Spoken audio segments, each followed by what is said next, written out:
the idea of question and answer and talk also. So if you want, I have a subject called the Gita. I can take that subject up if you want. That, and tomorrow we will begin its collective life. Beginning of collective life and sharing those, vision about life in general, particular reference to collective life means ideal of human unity and human cycle. Some conceptions which are basic in those two books we will take up. Today evening we can talk about the Gita if you want. If you want a general talk on question and answer or general topic which is in our schedule, we can have a general talk. Well, I think I should like to go by what you like. Gita is ready with me, so I am not to bother about Gita very much. Oh. Yeah. Well, I would suggest it might be nice then, don't you think, Purani? Gita, for one, would be nice. Yes. No, Gita will take 2 or 3 turns, at least 2 turns perhaps. I don't know how many it would take. You can begin with the Gita, it's quite easy and simple in one sense. You must have a certain general idea of the setting of the Gita. See, Gita happens to be incorporated in the great epic Mahabharata. You see, the story of Indian epic story. 2 epics are there, Mahabharata and Ramayana. Gita happens to be an episode in the great epic. It is not a separate composition, though it may be, perhaps it was created separately, written separately, and then put into the Gita. One doesn't know. Historically, these things are not clear in Indian cultural history. They are very lax about historical sense, and so it is not sure whether Gita was originally a part of the epic or in the epic that was current Gita was put in afterward by somebody who thought that was the best place to put Gita in, you see. But Gita happens now to be a part of the Mahabharata, but it has acquired such an independent importance that many people in India have forgotten it, that it belongs to the Mahabharata or it's a part of the Mahabharata. It has become an independent book of reference. It is a scripture, so to say. It is a very holy book in the sense that people refer to it almost in the same way as they would refer to any ancient text, Veda or Upanishad, you see. And it has acquired that place by its prominence in the life and by the studies that have been given to it during hundreds of years. And it has a vast literature about it. Gita is written over, I think, by people in India, outside, and so on. All kinds of people have written many things about the Gita. Now, this is a third synthesis of Indian culture, this Gita. First synthesis of Indian culture is the Veda, you see, where you find the cultural soul of India expressing itself first time in an integral and organic synthetic way, putting all the hymns of the pre-Vedic period into the form of the Vedas. The Vedas, the historicity of the Vedas is not known. They are the first book, that is true. First book of humanity or mankind is the Veda. That is the first book. Before that, there is no other book that was written, you see. And in the organization of this book, it appears that perhaps there were many hymns current before, and it is at the time of Veda that they seem to have put these 10,500 or 10,540 hymns together. They have put it together, you see, dividing it into 10 parts and so on. But that is Vedic study. Now that is the first synthesis of Indian spirit, in which the experience of the early seers of the Indian culture is embodied in a symbolic language. After 1000 or 1500 years comes another time when the Upanishads were organized and found expression as the highest cultural expression of the Indian spirit. Upanishads follow the Vedic times, but they are written about 1000 or 1200 to 1500 years after the Veda. Therefore, the language undergoes a change, but the subject matter remains the same, the search for the truth and the method of attaining the truth. That is the main subject of both these, you see. How to attain the highest truth and the goal of life being immortality or attainment of truth. how to rise to it. That is the problem, both in the Veda as well as in the Upanishad. Upanishads speak in a language which is more easily understandable because it is nearer the classical language of Sanskrit. Gita, after about 1,000 years again, after 1,000 or perhaps 1,200 years after the Upanishad, gives you another synthesis of Indian spirit. In between means from the Upanishadic time to the Gita time, much had taken place. A far great advance has taken place in the field of yoga, philosophy, and so on, search for the truth. And Gita again puts the whole thing together in a kind of synthesis, whether consciously or unconsciously. But Gita is the third synthesis of Indian spirit. After that, if you go about 1,000 years afterwards, you find the epics, the Mahabharata and the Ramayana, in which the Gita is placed. You see, the epics are the first, and the Puranas means the mythologies follow afterwards. The Puranas, the epics are contemporaneous almost with the Gita or a little later, and the mythological writings come very near this 15th, 14th, 13th century. So they're very near the modern times, you see. Now these four periods represent the big efforts of Indian spirit to make a synthesis and make it popular among the people. In the age of the mythology, the whole message of the Indian culture went to the masses. Gita represents the third period of Indian synthesis. That's what I want to tell you this evening. That is the third period, that's one. And Buddhistic period after the Gita, of course, either it was contemporaneous or just after the Gita, Buddhas. And you see the period that gives rise to Jainism and Buddhism. These two also, occur just at the time of the Gita simultaneously or little after. Now, Gita represents a synthesis of, you see, by the time that Gita was written, Sankhya was already there, Sankhya philosophy. Sankhya in which Purusha and Prakriti, the subjective self and the objective nature, the active nature, that is a main philosophical doctrine. And then it explains all the material elements by enumerating earth and water and fire and sky and you see electricity and so on. Like that it explains the material world and explains the connection of a subjective consciousness with this material world by positing two elements which are permanent, Purusha and Prakriti. The two are eternal and separate, according to Sankhya. It is Vedanta that came and brought them together. You see, Sankhya had a dichotomy, two eternal elements permanently separate from one another, the Purusha consciousness, the watching self, and the Prakriti. And in the Prakriti, intellect, emotion, will, nervous system, physical system, earth, water, sky, ether, fire, all in one. That is inconscient nature. Right up to intellect, it is all inconscient.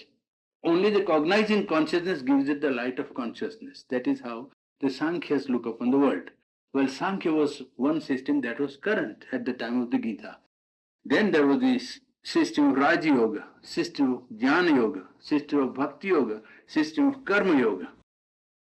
So Gita takes up these and, puts them into a synthesis, you see. Gita takes up all the intermediate strands that happened between Upanishadic time and the Gita times and then puts them together into a kind of integration or a synthetic, representation of cultural strand, making up a metaphysical whole.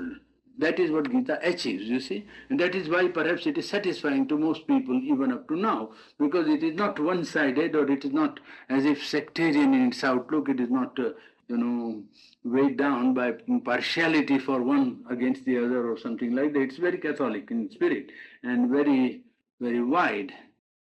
And in the way in which it looks at metaphysical or yogic or philosophical problems, it is always ready to accommodate and give each thing its proper place.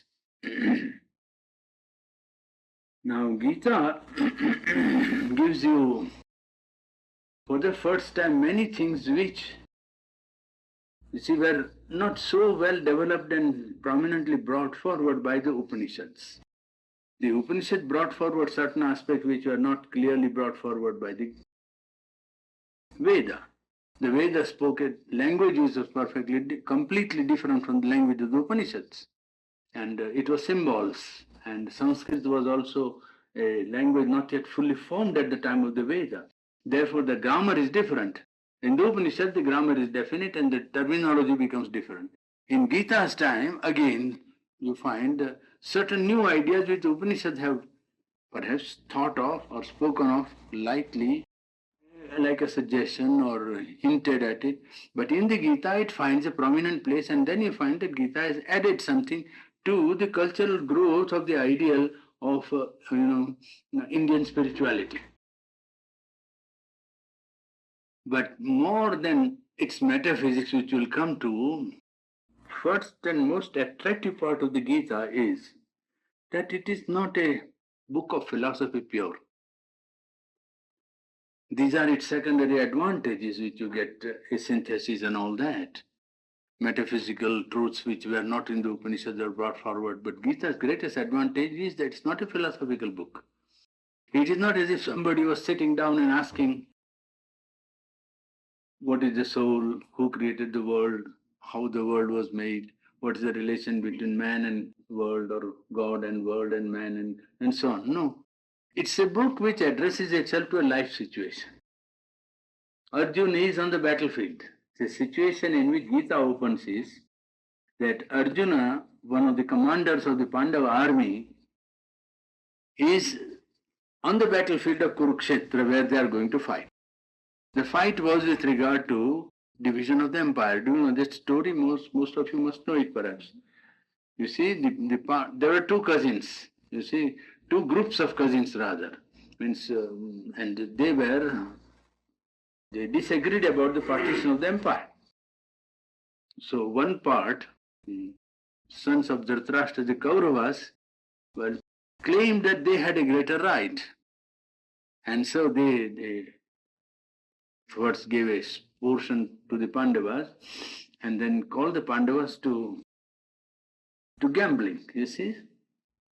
And in the gambling, the Pandavas lost whatever portion they got as their share. And then the condition was that if they lose the game, they will go out in the forest for 12 years. And 13th year, they must remain incognito. 12 years in forest and 13th year, they must not be found. They must be completely underground, so to say. If they are discovered, then again 12 years more they will have to go. And then after 12 years, their portion will be restored to them. You see, if they are not found. This was the understanding. I mean, roughly the idea was like that. That is the setting in the Mahabharata, you see. Now, Gita starts with the situation where the two armies are on the battlefield. The whole thing has finished. The 12 years have passed. 13th year they were hiding and they were not detected. Kaurava said, we have detected you. Pandava said, you have not detected us. And there was a quarrel on that point. And so they refused to give any portion. The Kauravas refused to give anything. They said, no, they can't be given because you have been found out. This was the point of contention. That is the original story in the epic. Now, Gita starts on the point where the two armies are, therefore, Krishna went and tried to persuade the two parties to come to terms, to tell the Kauravas to give something to the people. After all, he said, they are your cousins. And their father was the emperor, your father was the blind man, and their father was actually in charge of the kingdom, so you must give them something. But they didn't yield. So there was decision of fight. And Gita opens on the battlefield of Kurukshetra. So Gita is not written really in a room. Gita is spoken on the battlefield. That is the context. You see, the writer of the Gita doesn't say, I write the Gita. He says, you see, here are two armies standing together, standing against one another. And here is Arjuna asking Krishna the question, who are those people who are standing? And then, of course, somebody describes, Krishna describes.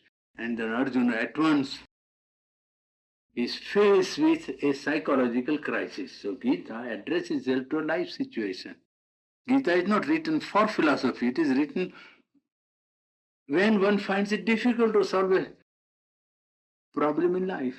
You see, the problem was to Arjuna whether it is good to kill his own cousins for the share of a kingdom. even though they were right, their fight was righteous in the sense that their cause was just. Now, for a just cause, till now he had fought hundreds of battles. There was no question in his mind about fighting when he was fighting on the side of the right.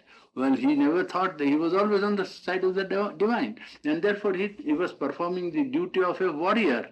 You see, Kshatriya, as they say, the fighter. His duty is to fight for the right cause, protect the old, women and children, and fight against any injustice that is done anywhere. That is a duty. And that he must do impersonally. Well, he was doing it.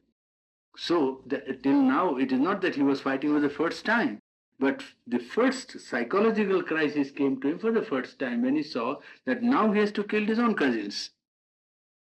If he is to take his kingdom, he must kill his own cousins. So, there is a crisis in the psychological state of Arjuna, whether it is correct for a fighter, even though his cause be just, to kill his own cousins, to destroy his own family. Well, that is the problem, you see. That is the Gita's background. And therefore Gita is very much relevant to the modern mind also, because the modern mind is practical and wants to apply highest truth to life, is it not? Well, Gita eminently supplies that need. It shows how to come to a decision when two values are at variance, or when there is a conflict between two values that you have been thinking of as equal. Well, how to come to the decision? You see, that is the Gita's one great advantage. Now, the second point about Gita is that Gita is one of the three books that have been regarded as very prominent in the Indian cultural history. That is to say, a man is called an Acharya, means a great, like Pope, pontific. He is great spiritual leader if he can consistently explain the Brahma Sutra, the Upanishad, and the Gita. The three must be consistently explained for somebody to be called the leader of religious movement or a great religious, leader. Just as you take, if you take the Old and the New Testament, suppose, and somebody is able to give a consistent explanation, then he will be considered very high in religious circle.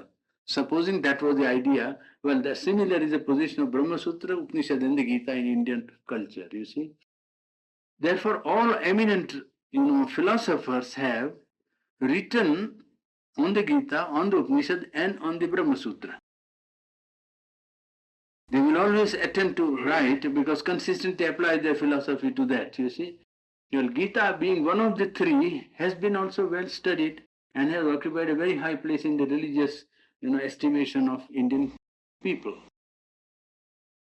Now, in some respects, Gita is a synthesis, as I told you, but in another respect, it is a great progress forward, and in some respects, it's a great revolutionary movement. Gita is a revolution also. Gita is a progress on what the Upanishad had done. And it is revolutionary about so many ideas that must have been current at the time when Gita was written. So that way Gita is attractive to the modern mind in many ways. First, being practical. Secondly, being a synthesis and a wider outlook and tolerant way of arranging things and values. And third is pulling the thread of cultural life of India to a greater extent. I mean, taking it more progressively forward beyond the Upanishadic range. And thirdly, that it has many revolutionary ideas in it. You see, it is not merely conformation of to tradition. Gita is very untraditional, though people have tried to make it into tradition. Even if you oldest man you find, most orthodox man in Benares or Haridwar, will swear by the Gita, and he might be breaking the teaching of the Gita every step, you see. But Gita has acquired that place. Gita is very revolutionary in its some of its conceptions. Well, we will try to see some of these conceptions. What are the new metaphysical positions of the Gita? Well, let me take up the development as I made at one point, I think. Detail will go a little after, perhaps. I really don't know what it is. Yeah. I remember a tribute paid by one of the vice chancellors of in Andhra University to Sri Aurobindo. I began with that in Banaras University when I gave the lecture on the Gita. It was Mr. C.R. Reddy, the vice chancellor of Andhra University, uh, in the 30s of the last this century. You see, in all humility of devotion, I hail Sri Aurobindo as the sole sufficient genius of the age. He is more than hero of the nation. He is among the saviors of humanity who belong to all ages, all nations, the Sanatanas or the eternals who live in our existence with their eternal presence, whether we are aware of it or not. He came to Pondicherry, this already, and was very much impressed. And I think it is Andhra University that for the first time gave a merit prize to Sri Aurobindo for original contribution to world thought. After that, they stopped that prize because they thought that nobody would be able to deserve that prize which was once given to Sri Aurobindo. So after that, they discontinued the prize. It was given another name and was turned over to a different subject matter, you see. Well, this I said this, it was because it was 4th of December at the time when I spoke at Benares. And also I refer to it now in one sense because he has written a great commentary, essays on the Gita, you see, which is directly does not deal with the text, but which interprets the text, almost entitling him to become an acharya of Indian, religious life, because he has written on the Veda, he has written on the Upanishad, and he has written on the Gita. So the three main books of Indian scriptures, three Indian scriptures having been commented upon by him consistently, well, he also is entitled to be an acharya in the old classical sense of the term, though he didn't care to be an acharya, as I say. And I don't think the Orthodox people would accept it either. The Gita differs from all the scriptures of the world in that it is not a book of philosophy, just as I told you now, setting forth an explanation of the cosmos. Neither it is a book of revealed religion. Somebody saying that I give you the knowledge of God. Come on. It's not written in that way. Yes. Yes. It's a book that addresses itself to a life situation. Yes, that's what they say almost, isn't it? Yes. It's not written in the cell of the philosopher or in the forest groves to answer the why and wherefore of the world and life. It answers the question, how to act in life in a critical situation created by conflicting values. In this regard, the Gita agrees perfectly with Sri Aurobindo's vision of the reality, that Sri Aurobindo's vision of the reality also connects the divine with life. And Gita addresses the whole question to relevancy of life and highest values of life. In fact, Gita brings in the question whether God has anything to do with life and action. And then there is a very large ground of agreement between Sri Aurobindo and the Gita's position. 90% almost, or 99%, you see. And yes, for he insists that life, as Sri Aurobindo also insists, and therefore all action should be molded by the divine dwelling in the heart of man. He wants human life to become life divine. Gita tells us that the value of action depends not upon its outer form, but on psychological basis from which it proceeds. This is one great fundamental idea of the Gita. It points to a practical path to reach the basis, the true source of all action. In this respect, Gita is a value-centric book. It shows that normally man acts under the pressure of desires, emotions, greed, ambition, in short, on the basis of his ego. And this is not the right basis. That's what Gita points out. This is not the right basis. It is, or it should be, accepted as only a temporary basis. The one on which one is acting now is not a permanent and fixed law of nature, but a basis which you have to temporarily accept, which serves some preliminary purpose of growth of man towards the light. You cannot often begin with the higher consciousness and act from there. So you admit and accept the basis of ego as a temporary measure for a purpose of growth towards the light. The right basis of action, the Gita says, is not even social morality or ethical idealism. The true source of action is the divine will in the individual, discoverable by him. That is the true source. Gita teaches that life and action are not to be renounced, but their ignorant and egoistic basis has to be rejected. And it has to be changed into the true basis, not only rejection, but a changing of the basis of action altogether, you see. It declares that the divine will is actively at work and can and does intervene in the critical life situation in the case of an individual and also in the case of the collectivity. When the individual gives up his egoistic initiation of action, then an impersonal and even a divine will can be discovered and obeyed. This great truth is crucial because it has a direct bearing on the goal of life, the highest fulfillment of man on earth.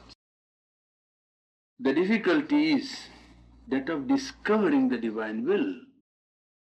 For men have so many ideas, ideals, values in life by which men seek to govern partially through his conduct, partially though by which they want to govern their conduct. Gita is Catholic in its scope and accepts all lesser ideals and values as preliminary preparatory stage, as steps on the way to the discovery of the divine will. But it insists again and again upon necessity of making the discovery. You must not simply rest satisfied with what you are doing, but insist on making the discovery of an impersonal, cosmic and divine will.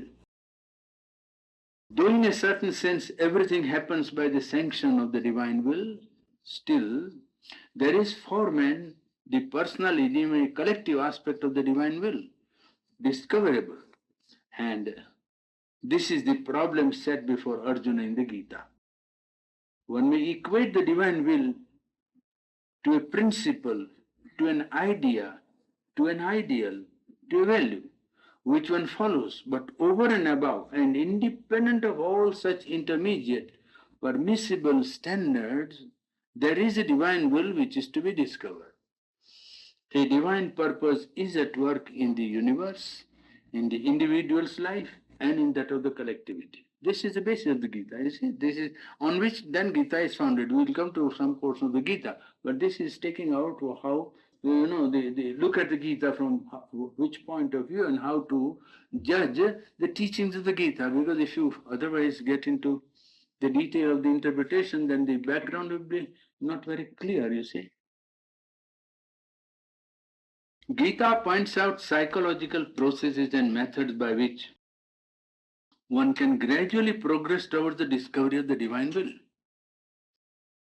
It can be arranged in a form of a graded rise with methodical steps. One has to begin by doing action without desire for the result, with an attitude of equality, samatha, in which neither good nor adverse result affects the inner balance and the fundamental attitude of detachment. In fact, the establishment of samatha or equality in the consciousness under all conditions is a sign that one has succeeded in giving up the desire or attachment for the fruit of his actions. That is a sign. Gita suggests a further step. On the basis of Sankhya realization, it speaks of the two parts of the human consciousness. This we have dealt with in our yoga lectures, you see, when we made the exposition between Purusha and Prakriti differentiation, you see. Gita puts these two parts of the human consciousness, a realizable dichotomy of the inner being of man. There is in each individual a part that can separate itself from the nature aspect, the active part, the part that changes from the mind and all its ideas, suggestions and movements, from his emotions, feelings, and their actions and reactions, from his desires, impulses, and passions of the vital, and from the body. And this part can remain unaffected by all the activities of this nature. It is a Purusha as a Sakshi, the witness consciousness. Gita says that by practicing this separation of Purusha and Prakriti, this separate self and the moving nature, man would be able to control his nature more effectively, and it would serve as the initial step in the process of transformation of nature. This is the one practical remedy it suggests, side by side with the advice to give up all desire for the result of one's action. People very often question how can one act when he has given up all desire for the result of his action. Gita suggests a step that if one wants to practice desireless action, action should be done as a sacrifice to the divine, as an offering to the divine. Not for any result or not for any fruit of the action, but as an offering to the divine, as a sacrifice, you see. Well, Gita points out the distinction between Tyaga and Sannyas for the first time. Renunciation, you see, external and true renunciation. It says that if you put on a ochre color garb and go about like sannyasi, it's not true renunciation.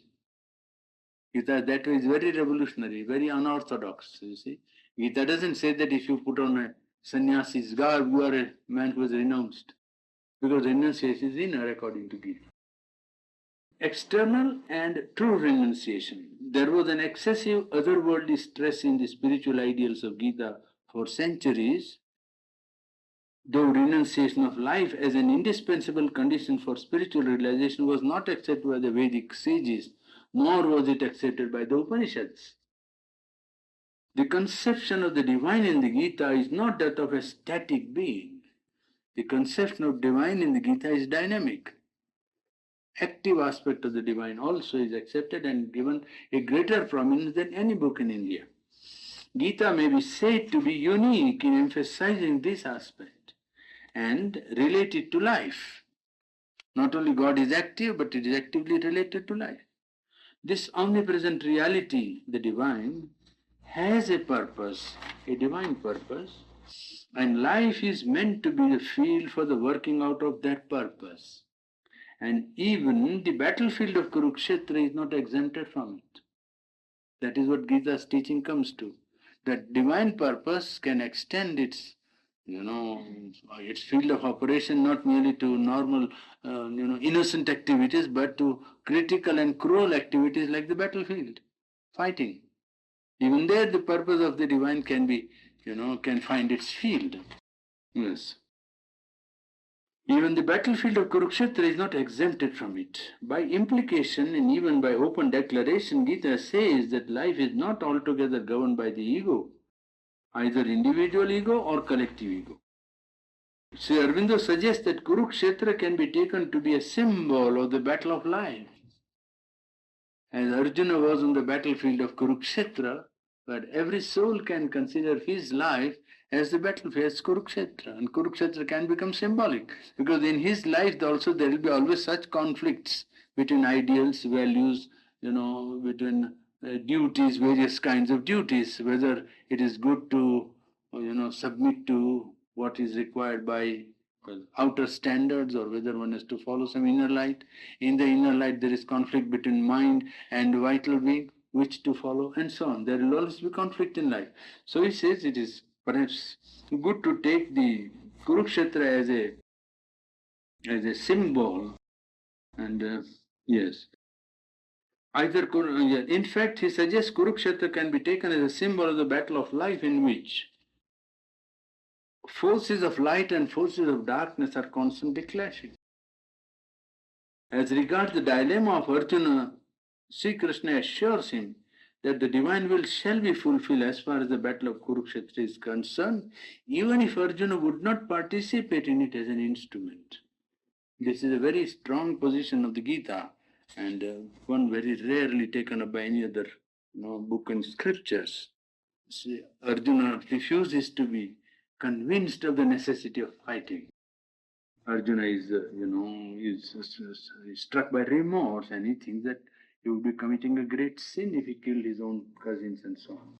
So after a good deal of argumentation, he does not submit to Krishna's persuasion. So Krishna says, all right,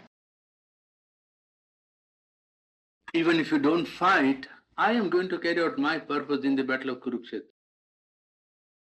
I would like very much that you should be my instrument in carrying out my will through. But even if you don't, well, what I have intended will have to happen. So far is the stress on the divine will carrying its own, in difficult situation in individual and collective life. Divine will be fulfilled as far as the battle of Kurukshetra is concerned, even if Arjuna would not participate in it as the instrument. He says to Arjuna, in fact, Kurukshetra is not your battle only. The words he uses are that it is not only your interests are at stake, but my purpose also is at stake.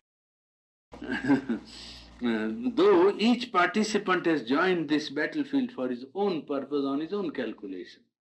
Each warrior that came or leader that came there to participate, well, on his own calculation, either because somebody's brother was there, somebody's maternal was there, somebody's influence was there, some leader was there, and he had to submit to the pressure and came on his own calculation.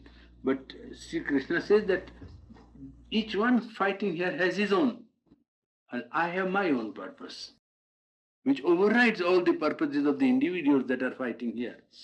It is mine, and I have a purpose to carry out, and it would be carried out at any cost. We might note that the Gita teaches that collective life has also a divine purpose to fulfill. The world we live in wears the appearance of an inert, inconscient creation, and human life is full of the play of ignorant forces and which are undivine. Many religious and philosophical systems have given great prominence, including Buddhism, for instance, to this aspect. To Gita, the world is not altogether undivine. It devotes 4 chapters to the Vibhuti Yoga to show how the world is magnificent, beautiful, and divine. This is Gita's wonderful contribution, you see. In the previous synthesis in the Isha Upanishad, the Upanishad begins with this declaration, Isha Vasya Vidam Sarvam. We repeated that on the first day when we opened the session, you see. All this is for habitation by the Lord. These 4 chapters of the Gita are practically a commentary on this. All this is for habitation by the Lord. How? And Gita's 4 chapters, beginning with the 7th, 8th, 9th, and 10th, I think, you see, they are a sort of an application of this view that life is divine. Now, all along we are told in many philosophical systems that life is anything but divine. It is undivine and sinful and conflict and struggle and unworthy and so on. Gita is the first book in that respect, a scripture. When Arjuna says, well, how can I know? You say that you lived here before, you practiced yoga before, and that you know all your past births and so on. You know my birth also.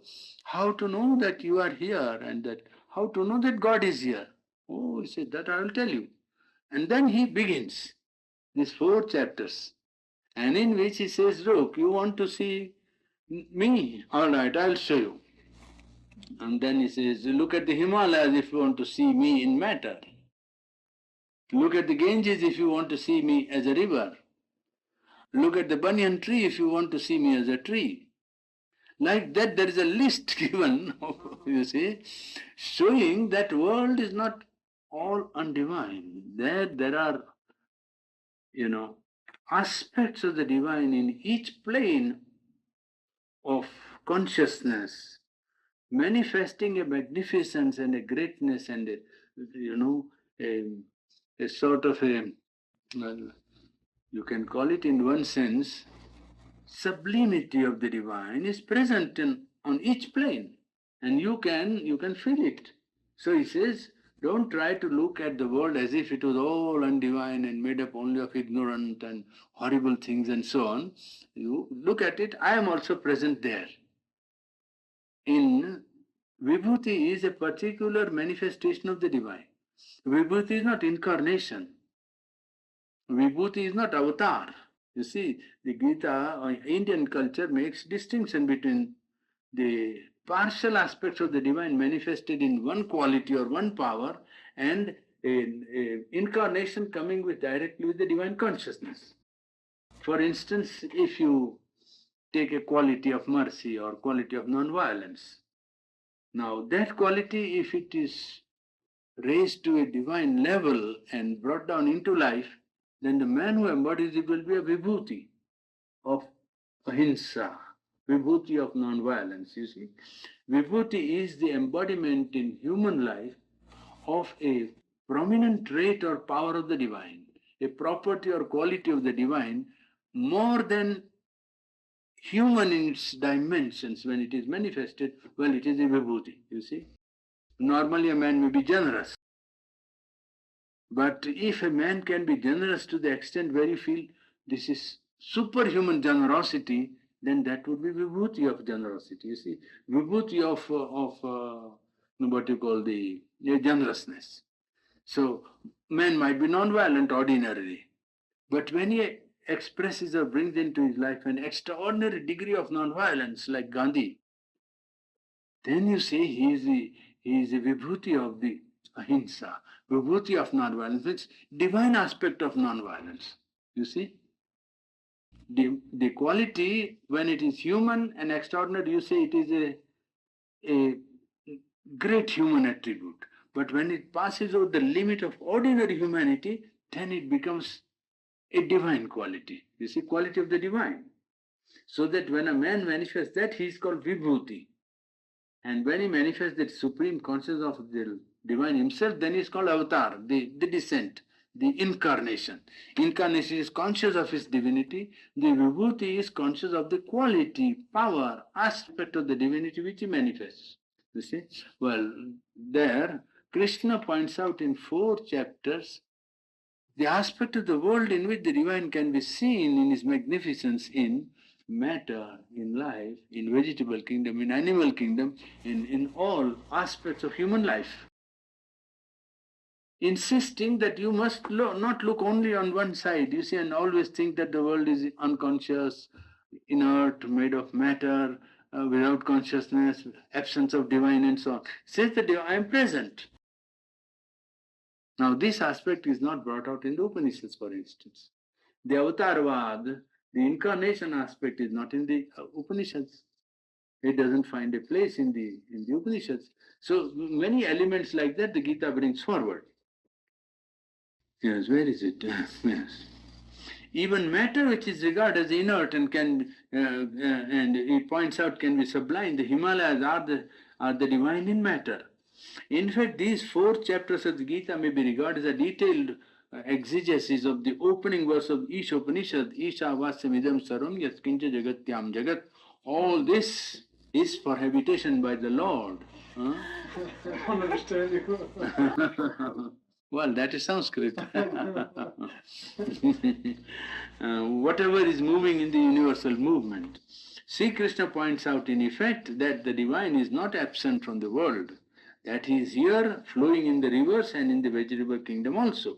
Gita makes us feel the divine presence in the world, for the world is not merely what our senses represent it to be, the divine is there even though unperceived by man. One of the basic ideas of the Vedanta derived from the Sankhya system is that Purusha, the self, is eternally free, and Prakriti, the nature, is condemned to remain bound. This is a Vedantic position which even Shankar has accepted, you see. It is eternally ignorant and imperfect and will always remain so. Nature will be what it is. As I told you, Vivekananda's pulling the dog's tail, and if you leave it, it will again You see, go back to the original position. Now, Gita points out that as Purusha is eternally free, so Prakriti also can be claimant to freedom. Gita, for the first time, puts it categorically and clearly that if the subjective aspect is free, the nature also can be free. Before Gita, the philosophers and the religious leaders did not grant freedom to nature. They said naturally bound, will be always ignorant. Purusha can be free, subjective self, but that in which he will manifest or express himself will be always imperfect. Well, only freedom, but even perfection. This can be seen by studying the implications of some of the aspects of the Gita. Even though the essential divinity is the same in the saint and in the sinner, now, fundamental divinity is not changed because a man is sinner, the divine in him does not become a sinner. You see, in a sinner, the divine is present as divine is not sinner. Fundamentally, though the divinity is the same as in the saint and the sinner, still, the saint has to be protected and saved, says the Gita. You see, Paritrana sadhuna vinasha cha duskrutam, that is the verse of the Gita, that I take birth in order to, punish the wicked or destroy the evildoers and protect the sadhus, protect the saints, or people with goodwill and people who embody higher values of life. I have to take birth in order to protect them and also to destroy those who are evildoers. Now there, you see, Gita admits unity of soul and yet admits a distinction in nature part, because a man is a saint or a sinner not in his essential self but in his nature. A man becomes a sinner not in his inner self, which is divine in all, even in the sinner. In spite of him, the divinity is there. And still Gita says that the saint has to be protected and the sinner has to be punished. Now you see that there the distinction is pointed out, and this distinction is in nature part. The Mahatma or the great soul, the Sreshta, the leader, and the ordinary man, the distinction is due to that which expresses itself in their nature. Essentially, they are all divine. And yet one is put here, another is put here, third is put here. Because how much of the divinity comes out in their nature? You understand? So the distinction is made by what expresses itself in the nature part. Next, the Gita speaks of the Vibhuti, the special becoming of the divine. The Vibhuti embodies not merely the nature of a sadhu or a Mahatma or a great soul, not a heightened human perfection, but some quality, some aspect of the divine and his power. That may be regarded as a second step in the nature's ascent to freedom and perfection. In the Vibhuti, nature rises to a far greater height than even the highest attainment reached by man. For example, the non-violence practiced by Mahatma Gandhi far surpasses the ordinary practice of it by many people. And in that sense, he may be called the Vibhuti of non-violence. You see, the divine aspect of non-violence manifested in man. In the avatar, the incarnation, the nature attains the highest perfection. The avatar, the incarnation aspect, is an important part of Indian conception of the divine. And it has been brought into prominence by the Gita. In the Upanishad, the avatar word doesn't find a place. The avatar is not mentioned in the Upanishads. Which points out the evolutionary significance of the avatar. The avatar is not a miracle that comes out to overawe man or to dazzle mankind's consciousness. Avatar comes to fulfill evolutionary need. He comes to show man how to evolve to a divine consciousness with the human nature, you see. It can be, the divine is not some absent landlord away from life, or it can take up the human nature and the human form. Some religions like Christianity accept one and only one incarnation of the divine. They practically limit the omnipotence of the one into one single act. But the Hindu view of omnipotence of God cannot, according to Hindu view, it cannot be limited to one incarnation, and therefore the Hindu admits many incarnations including Christ. The Sri Krishna says that I have accepted human birth and action, and one who knows my birth and my action as divine really knows me. Not myself as the divine, not my soul as the divine, but my birth and my action also as the divine. Janma karma cha me divyam. That is a word in the Gita, you see. My birth and my action, which happen in nature, you see. Not one who accepts my consciousness as the divine. No, my birth and my action, when you accept that as the divine, then you know me thoroughly. That I am not a human consciousness, but a divine that has taken birth and divine that is acting. Gita points out that the divine action by the human being is possible, that a human being can act divinely. It is possible by a gradual development of human consciousness, and this is made clear in the Vibhuti Yoga chapters by Sri Krishna declaring, I am Arjuna among Pandavas. Pandavanam Arjunoham. See? When he says, I am Himalaya among the mountains and Ganges among the rivers, then suddenly in one verse he comes and says, I am Arjuna among the Pandavas, and he is addressing Arjuna. He is speaking to Arjuna, you see, and he says, I am Arjuna among the Pandavas, means yourself. So you can see how the existence of the divine may be unknown to the individual and the divine may be conscious of his divinity in him. Arjuna must have been very much surprised to be told that he is the incarnation or vibhuti of the divine among the Pandavas. If I had to become anybody among the Pandavas, I will become only Arjuna. And I am Arjuna. He states that I am Arjuna among Pandavas, and he is addressing Arjuna, personally, directly speaking to him. Now, Krishna declaring Pandavanam Arjuna, I am Arjuna among the Pandavas, and Arjuna would be carrying the divine will and therefore doing the divine action if he participated in the battle. To act in light from the divine poise, therefore, is possible from the Gita's point of view. And even a 5-year plan or a Tibetan situation or some disturbing incident can seek guidance from it. It's not merely that you can take guidance in religious life. Sri Aurobindo's last chapter in the Essays on the Gita is not merely a brilliant summary, but one of the most inspired chapters in the world's philosophical and religious literature. That is for this evening. Now, getting back to the beginning of the elements of this here, the two people, or two tribes, two groups, are separated. The Gita came through which unit? No, neither? No, Gita was subsequently written. Gita must have been written perhaps 1000 or 1500 years after. After that.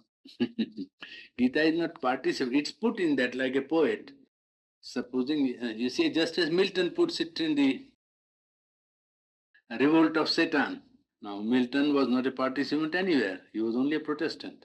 But, but he puts his poem in a situation where you have to go to the beginning of the world, is it not? Now, what did this come from? What group of people did this come from, this writing?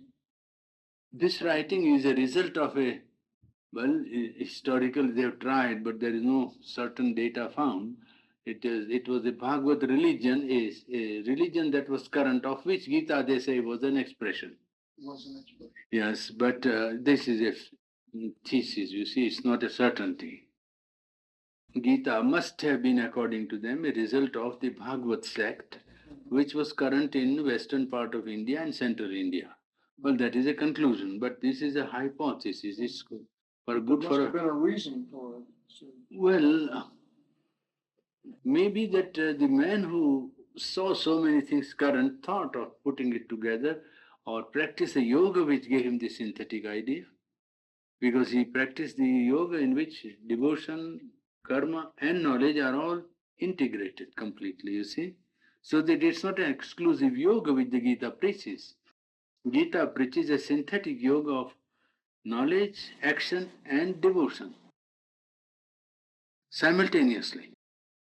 First 6 chapters are devoted to one aspect, 6 to 12 are devoted to second aspect, 12 to 18 are devoted to third aspect, like that, you see. And we don't know actually if it was a basic individual idea or a collective.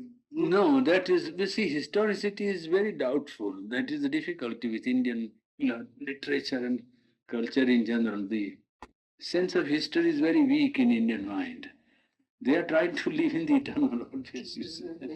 Trying to live in the eternal. So, who wrote, where he lived, how, nobody bothers about it. Kalidas, who happened even in classical time, nobody knows where he lived, what was. You can always make a thesis and fill, but it's a hypothesis. They don't care. They don't mind. That was a defect in one sense, historically, because you can't make precise anything. You can't look at the author, you can't know his life, where he was, which city, nothing. His works are raised to the heaven and they hold it up like that. Kalidas, oh wonderful, they will say. But where was he Kalidas? Nobody knows. They will say Ujjain, another says Kashmir, third says Calcutta. Now who is right? The Bengalis think he must be a Bengali. Because Kali Das, and Kali is worshipped in Bengal. Now, see, Kali must have come some centuries after Kalidas. We don't know, but the Bengalis pull it that way and they say he was near Calcutta. The Rajputana people say he speaks of Ujjain, and Ujjain is in Rajputana, so he must have been Rajputana.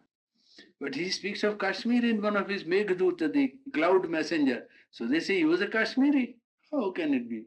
Now Kashmir, Rajputana and Calcutta.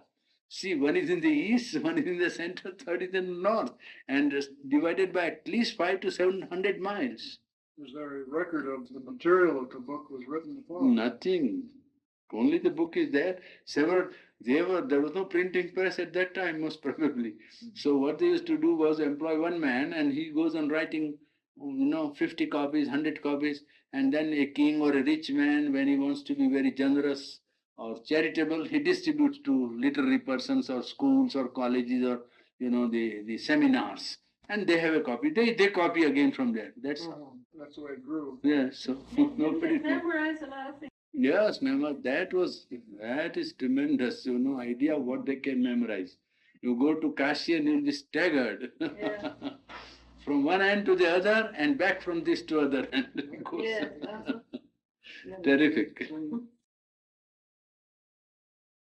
Gita hundreds in India remember by heart. They memorize and first verse they go on repeating. When we were in India, Purani, this little girl, I think she was just 13, 12 or 13, she knows the whole Gita by heart. Yes. And I tried it. It's sort of thing is very difficult to memorize. No, but when you like it, you see. Yes. When you come to like, you go on doing it. That's what she was doing, and she did that. Go.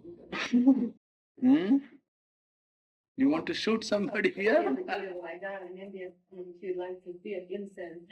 I think it sends Could you give us some lines that are inspiring from the Gita in English? Well, we'll get it tomorrow. It's all theoretical now. It doesn't mean anything except just an outline and so is such and so on. Well, it relates life and God and makes life a field for reaching God, which is a very great thing, I think. There is the first scripture in the world, for the matter of that. That is based on a life situation. And points out that in life these questions do arise and you can get a reply from your inner self, and you can make it as a step to reach the divine. Now that is rather practical than theoretical, I think. Gita doesn't philosophize at all. Gita simply says, oh, you are in a battlefield, don't think that the battlefield is yours. God can act in the battlefield. That's how it would speak if you asked the writer of the Gita. He said, I'm not telling you any philosophy at all. You want to practice, you want to think that this is your battlefield, that is your mistake. There is a divine purpose to be carried out in the battlefield. You find out that and carry it out. And it's a very great message because it pertains to life. It shows how to come to a decision when two things are, at variance. one duty and another aspect of the same duty coming to you. See your duty towards family and duty towards country, or a moral value and actual conditions prevailing in your own individual life. How to choose? Then one has to understand Vivekananda's situation. You take, he was the only man who could have supported his family. His mother was a widow, and he had a brother to support. Now, whether he should take sannyas or practice as an advocate, it's a practical question. Gita comes to your help and says, you decide by an inner voice. No family, nothing, no social life, no morality. That's it. If Vivekananda had chosen, you would have known Vivekananda.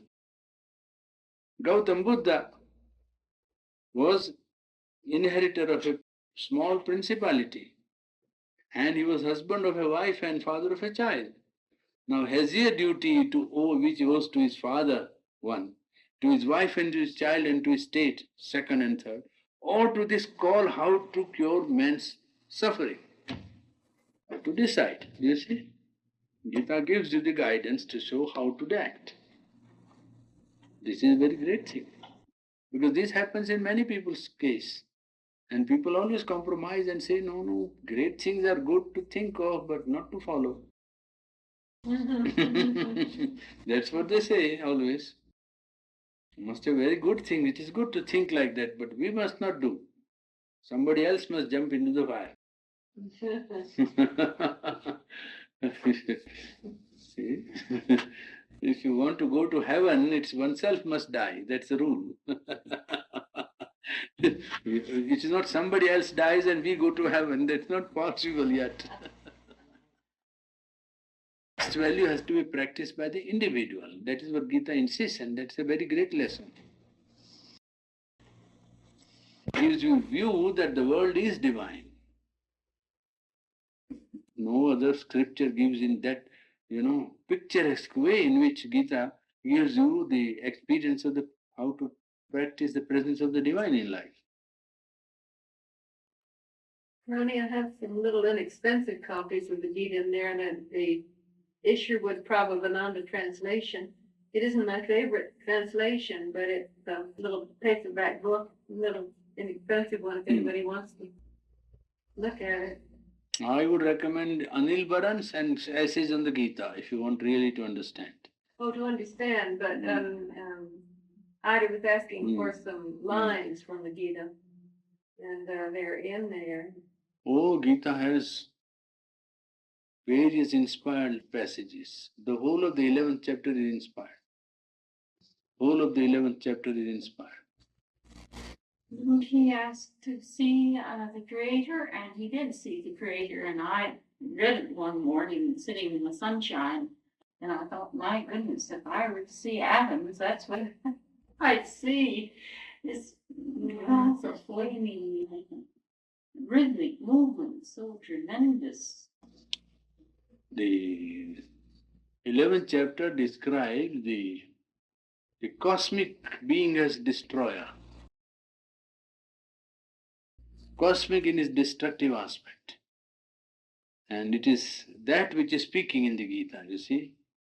So he says, I am time, the destroyer of the peoples. Like that it begins. And it's not you who will kill, but I have already killed these people. It's very inspired. It is one of the most inspired passages in the world's literature. Now, the Essays on the Gita is very inspired. Sri Aurobindo's writing. The Essays on the Gita which you have, the last chapter, the message of the Gita. It is like the 11th chapter. It's very high. It is for the modern man the inspiration. Yes. The same inspiration coming through Sri Aurobindo. Wonderful it is. It is a marvelous chapter. Last, message of the Gita. It is Sri Aurobindo's writing, only he is summarizing the whole thing. But represents marvelously. It is marvelous. Message of the Gita. It's a wonderful message. You need not read the whole Gita if you read that. It is so all-inclusive. The last chapter? Last chapter of the essays on the Gita. Oh, That as you have seen me, many great seers even have not seen me. It is very difficult to see me. And it's not because you deserve that you see me, but I want you to see me. That's why I'm showing you.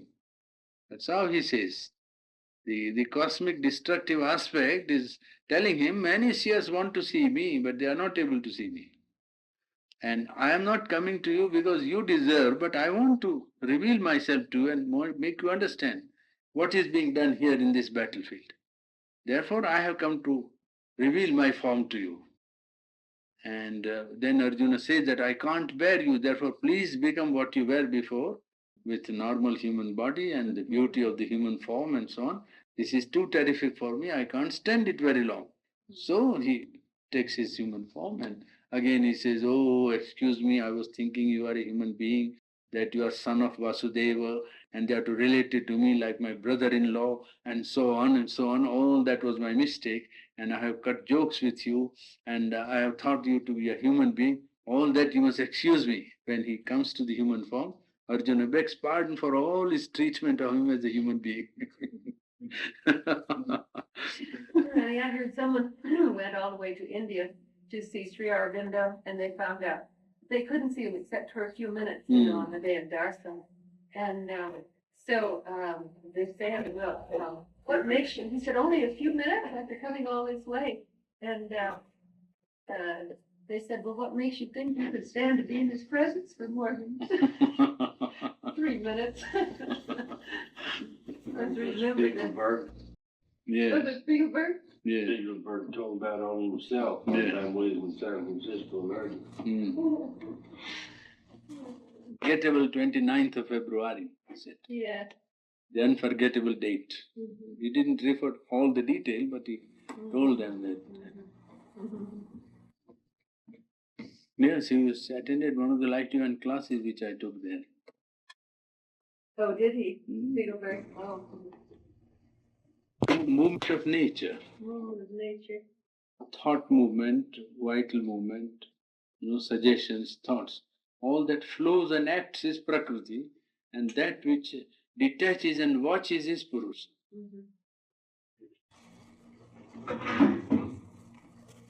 Integrates besides karma bhakti and hatha sankhya too. Sankhya and Raj Yoga also, partly Raj Yoga. Sankhya, yes, Sankhya is a system of philosophy in which Purusha and Prakriti are regarded as two eternally separate elements. Vedanta puts them together and makes them one. Purusha is not regarded as separate from Prakriti, but the originator of all the energy that Prakriti has. So that the two become one. One is the static aspect, another is the dynamic aspect of the same reality. There is no opposition between the two, according to the Vedantic school. See? This morning, wondering if anyone had ever drawn up or composed a chart of the sequences that have developed in cycles of man's processes as through a what we could call a beginning of his awareness into the realm that he stands now, into the frequencies of Buddhism and this other work that we're bringing out, that you're describing to us. I wonder if anyone has ever charted this and brought the variations in. Anyone at the ashram? I don't quite yet catch your question. What is it? You mean put it into a chart? Put it into a chart as man awareness comes in. In other words, there was a cycle of knowledge given through Buddhism, there's something given through the Gita, and something given through all of them. How can man's knowledge be charted in these various realms of knowledge that have been given? In other words, how much has he gained by it, and when did they come into their sequence? The whole point is that now the present generation stands on all that. Stands firm, yes. Yes. So I mean, there used to have been a rise and a decrease. So what has been done has been already either accepted or assimilated into the condition in which man stands today. It's not as if Buddhism, of course, to some people to whom Buddhism is a traditional religion and so on, it is standing even now there and they are trying to make something out of it. But what they can take out of it is what we have decided and discussed. What they can take out of it is only the attitude of controlling nature by ethical values and rising to a static condition in which action of consciousness stops. That's as far as they will go, whatever they may do. You want to follow what I say? Yes. So that's all. But now a synthesis which Aurobindo brings it to be, you get all that has been done is there already. You are adding many elements more than what was done before. There was no conception of a real idea or a truth consciousness. For instance, there was no idea of a capacity of man's consciousness to ascend to a higher consciousness and then bring down something of the higher consciousness into his nature part. So many new elements have been already added on that basis of control, ethical values, separation of self, and actionlessness inside or impersonality inside, and activity outside. All those elements have been assimilated. They are there. The present synthesis leaves nothing of the past attainment behind. You want to follow what? I realize that. Yeah, that's it. The So the point is that, well, for those who are interested in the history of the past, they can go back and try to find out. But otherwise, as the whole thing is present, we don't bother about taking an intellectual point of view and the only thing, as a presentation to an active mind, you could visually see that this procedure has taken place and the cycle has extended. Yes. The population is so great at this time, and the population is so great here, and in that proportion, this other knowledge was given in, you see, and manifested to a greater awareness here. Yes, that is true. It would be good to, as a presentation point, to create a higher thinking value. You mean like some of the Purani's schemas? Yes, in other words, just picture of it in picture form. Yeah, in picture form. There's one graphic illustration. I do it only to help understanding. That's all.